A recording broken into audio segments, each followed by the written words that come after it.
We've got some great questions today. The main question is on my suggestions for somebody who's just starting with historical cooking and isn't that experienced, and what should he start with? Thanks for joining us today on Questions and Answers with James Townsend and Son.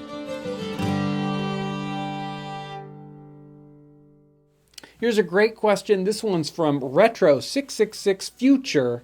He says, my question is, do you see any similarities between the different styles of cooking, i.e. from France, Italy, or England, and the U.S.? Did they all use the same tools and techniques? Thanks. There is definitely some major differences going on between Italian and French cooking, English and North American cooking in this time period. You're going to see a lot of different kinds of things going on. French cooking is definitely different for the majority of things that are going on, I guess, compared to, say, English cooking. In English cooking, you have something like, as an example, you'll have boiled puddings. You will not find boiled puddings of that type in French or Italian cooking in this time period.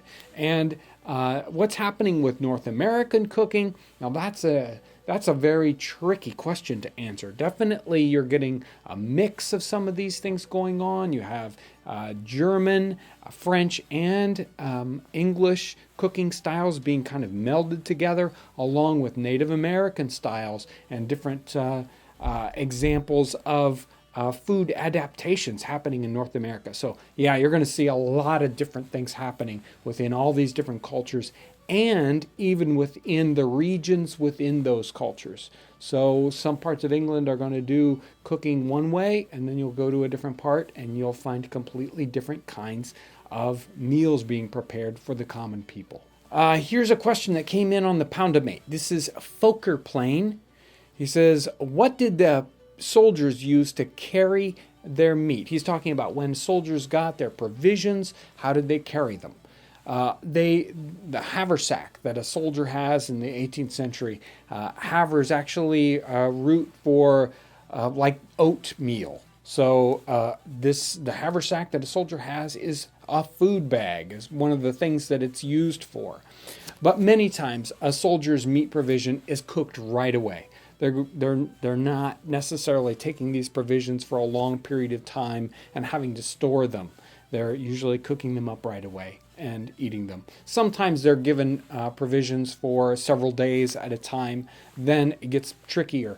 The dry things they're going to keep in their haversack, it's likely that something like their meat ration would actually be held in the cooking vessel itself and carried along with them. Here's a question. I'm not sure exactly where he's going with it. This is the 1796 beefsteak pie.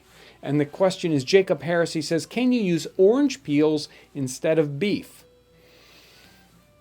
In this recipe, I would say no. It would not work well in a beefsteak pie. If you want to use orange peels, you really need to be looking at the meatless mince pie recipe we did. I'll make sure to put a link down in the description section. Also, we did a vegetable pie. So if you're interested in just a non-meat version of some of these pie things, we did a vegetable pie. I'll put a link to that down in the description section also. Here's one on the fire cakes, or the ash cakes episode. This is Devi. I wish you would have commented more on the taste and how well they cooked. If you had to pick a method for cooking the ash cakes, what would you use? There are many different ways of cooking these ash cakes. You can cook them on hot rocks. You can cook them inside of leaves. You can cook them right on the ashes. And my suggestion for a first time, even for someone who, even if you think it sounds bad, cooking them right on the coals is really what I've found the best way to do it. You don't need any extra materials at all. All you need are the hot coals. And you cook your ash cakes right on there. And they easily brush off the top of your ash cake. You don't get any ashy flavor on that if you just brush that off. And it really is the fastest and easiest way to cook them. And as it goes for tasting them, well, there just isn't a ton of taste to these. These weren't meant to be high culinary art. They are meant to be survival rations. If you have flour and nothing else, this is how you cook it, because eating raw flour is basically impossible to do. So that's what these are all about. Here's David Barnhart's question. This is the main question. He says, "Hi, John. I love each and every one of your shows. Do you have a recipe for someone who is a novice at cooking? I'm not the most skilled cook, nor do I know how to cook extravagant dinners, but I was wondering if you can recommend an easy dish for a newbie like me. Thanks again." So I'm not exactly sure whether he is speaking specifically of historical cooking or cooking in general, but that's all right. If you want all the things that are very easy, all the soldier cooking episodes we've done, whether they're ash cakes or some of the other ones, they are all very, very simplistic cooking and very easy to do. And in fact, probably a good half of the episodes we've done are actually very simple cooking.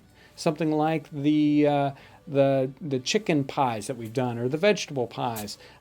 You can buy a pie crust at the store, and these things are very easy to put together. Pop them in the oven, and they turn out really, really good.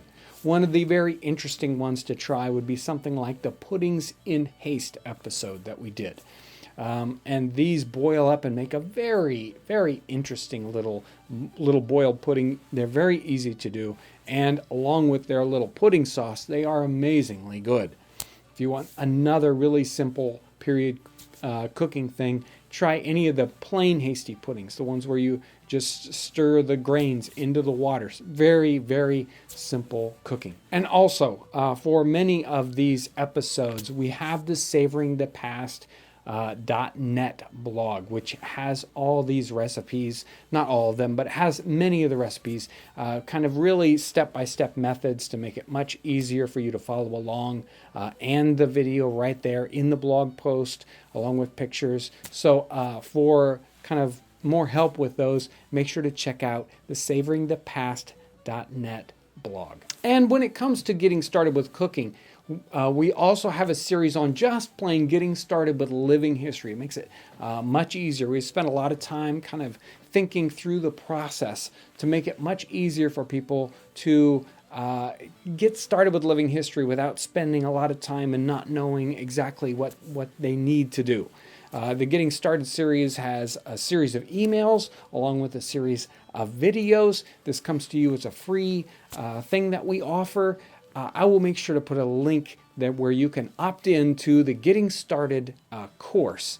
And I hope you try that out. It's really fun. A lot of people are really enjoying that. I want to thank everyone for all that you do for us. When you share our videos, when you leave us comments, wonderful questions like I had today, when you thumbs up a video, all these things help so much. And when you spread the word about what we're doing here on the channel, thank you for everything you do, and thanks for watching. If you're a new viewer and you haven't subscribed, press the subscribe button up here. That'll take you to a spot where you can subscribe. I want to thank everyone for watching.